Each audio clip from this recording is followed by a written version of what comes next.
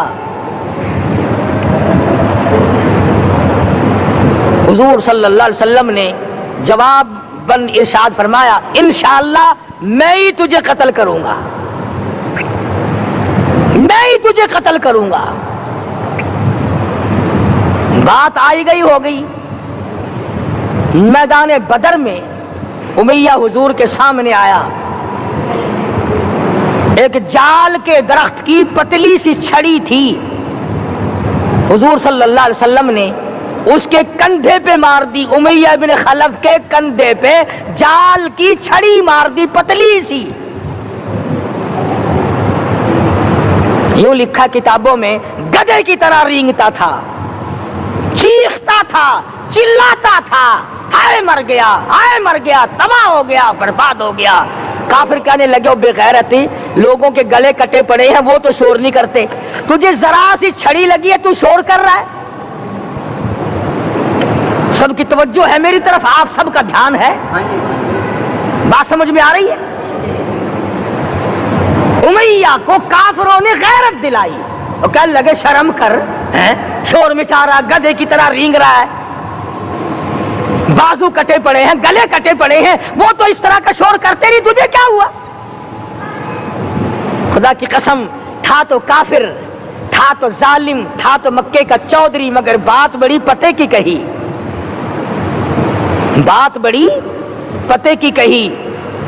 کہنے لگا، مجھے غیرت دلانے والوں، کسی کو بلال نے مارا، کسی کو فاروق نے مارا، کسی کو صدیق نے مارا، کسی کو طلحہ زبیر نے مارا، کسی کو عبد الرحمن ابن عوف نے مارا، کسی کو علی مرتضی نے مارا، تمہیں کیا معلوم ہے مجھے مدینے والی سرکار نے مارا ہے؟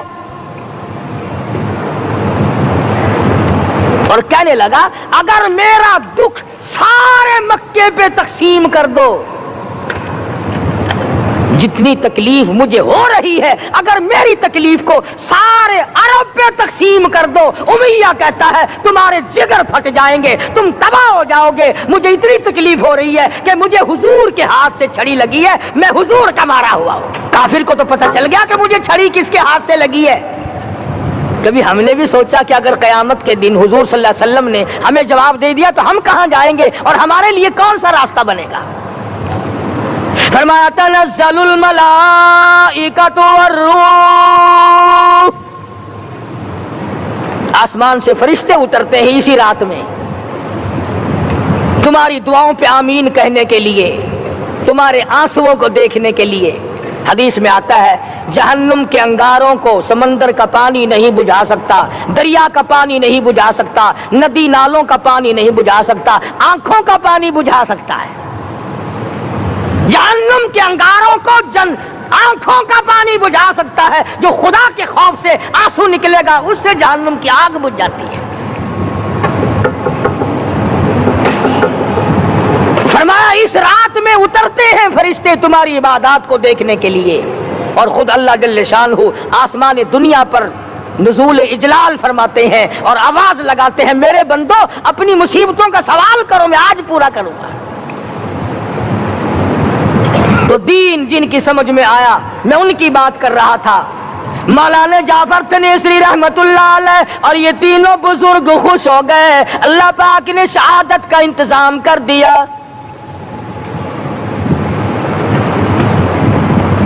وہ جو پروانہ لے کے آیا تھا پھانسی کا، وہ انگریز افسر کو جا کے کہنے لگا کہ مولوی تو خوش ہو رہے ہیں، پھانسی آنے پر تیار ہیں۔ انگریز کہنے لگا، ہم نے مولویوں کو خوش نہیں ہونے دینا، ہم نے پھانسی کینسل کر دی، ہم نے پھانسی کا حکم منسوخ کر دیا۔ مولانا کالے پانی کی کتاب میں لکھتے ہیں، جب مجھے پھانسی کی اطلاع ملی تھی، میں نے رات کو درخت کے پتے چبا کر روزے کی نیت کر لی، اپنے رب کی حضور میں جاؤں تو روزہ دار ہو کر جاؤں۔ یہی ہے وہ لوگ جن کے بارے میں کہتا ہے لیے پھرتی ہے بلبل چونچ میں گل، لیے پھرتی ہے بلبل چونچ میں گل، اور ڈھونڈتی ہے شہید ناز کی تربت کہاں ہے، تلاش کرتی پھرتی ہے کہاں ہے وہ جو اللہ کے نام پہ شہید ہوا، میں اس کو سلام کہتی ہوں۔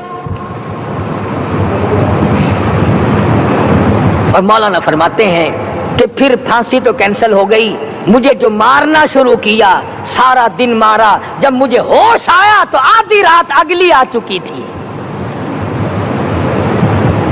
میں نے گھاس کے 4 تنکے توڑ کر سارا دن کی پٹائی والا روزہ افطار کر لیا، سارا دن مار کھائی، بے ہوش رہے، آدھی رات کو گھاس کے تنکوں سے روزہ افطار کر لیا۔ تو پھر فرماتے ہیں کہ پھر ہمیں جیل پنجروں میں بند کیا مجھے، جس جو نوکدار تار لگائے گئے ملتان ڈسٹرکٹ جیل میں لانے کے لیے۔ چودھری افضل حق صدر احرار نے اپنی کتاب میں لکھا ہے کہ میں نے اس کوٹڑی میں بیٹھ کر یہ کتاب لکھی ہے جہاں مولانا تھنیسری اور مولانا یحییٰ پٹنے والوں کو کوڑے لگے تھے اور جہاں پھانسی دینے کا باقاعدہ پروگرام بنا تھا۔ فرماتے ہیں کہ نوکدار تار تھے، نہ میں کھڑا ہو سکتا تھا نہ میں بیٹھ سکتا تھا، مجھے یقین ہو گیا کہ میرا آخری وقت ہے، میں اب رخصت ہو جاؤں گا۔ میں نے لمحہ بلمحہ درود شریف پڑھنا شروع کر دیا، میں پڑھتا رہا۔ فرماتے اچانک مجھے چکر آیا، میں بے ہوش ہو کر نوکدار تاروں پہ گرا، ادھر مجھے محمد مصطفیٰ کا دیدار نصیب ہو گیا۔ ماشاءاللہ، سبحان اللہ۔ دوستو کیسا لگا آپ کو ہمارا یہ بیان؟ اگر بیان پسند آیا ہو تو اسے لائک کریں، ہمارے چینل کو سبسکرائب کریں اور دوسروں تک سے شیئر ضرور کریں۔